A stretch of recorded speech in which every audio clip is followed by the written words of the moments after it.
Blog ভিডিওটি আমি এখান থেকে শুরু করছি।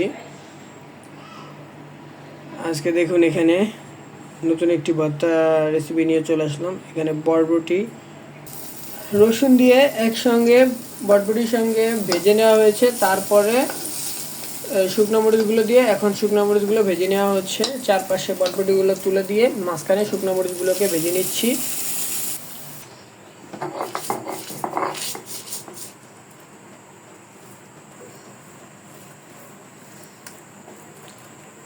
ভর্তাটা বাটা প্রায় শেষ।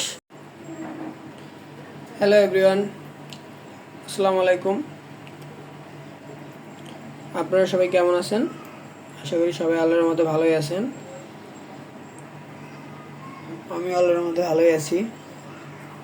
তো আজকের ব্লগ ভিডিওটি আমি এখান থেকে শুরু করছি।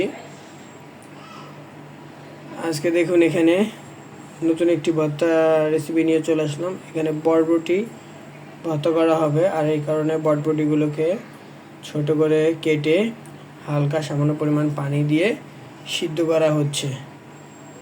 তো সম্পূর্ণ ভিডিওটি দেখতে থাকুন। এরপরে কিভাবে এই বরবটি ভর্তাটি তৈরি করি, সম্পূর্ণ ভিডিওটি আপনারা দেখতে থাকুন না টেনে। বরবটিগুলো সিদ্ধ হওয়ার পরে এখানে রসুন দিয়ে একসঙ্গে বরবটির সঙ্গে ভেজে নেওয়া হয়েছে। তারপরে শুকনো মরিচগুলো দিয়ে এখন শুকনো মরিচগুলো ভেজে নেওয়া হচ্ছে। চারপাশে বরবটিগুলো তুলে দিয়ে মাঝখানে শুকনো মরিচগুলোকে ভেজে নিচ্ছি। এই যে আমার একসঙ্গে সবগুলো জিনিস ভাজা শেষ। বরবটি, শুকনো মরিচ আর রসুন একত্রে ভেজে নিয়েছি। এখন ভর্তা তৈরি করবো কিভাবে তা দেখতে থাকুন আপনারা। আজকের এই ভর্তাটি পাটায় বেটে করা হবে, এই জন্য দেখুন এখানে পাটার উপরে নিয়ে নেওয়া হয়েছে। বাটার জন্য প্রথমে মরিচগুলোকে পেস্ট করে নিতে হবে, নাহলে মরিচগুলো পরে পেস্ট করা যাবে না, শক্ত হয়ে যাবে। এই জন্য প্রথমে মরিচগুলোকে এগিয়ে নেওয়া হলো বাটার জন্য। এখন সামান্য পরিমাণে লবণ দিয়ে দেওয়া হলো ভর্তার জন্য।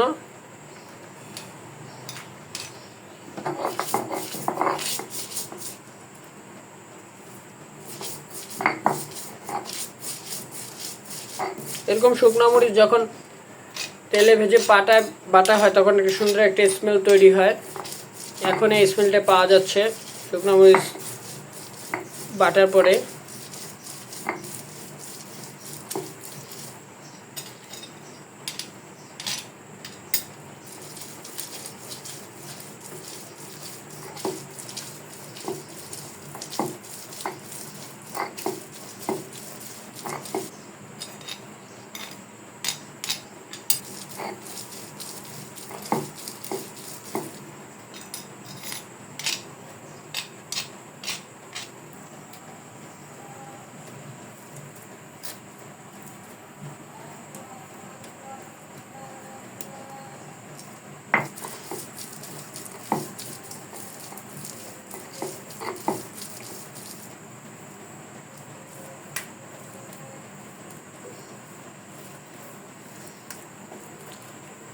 ভর্তাটা বাটা প্রায় শেষ।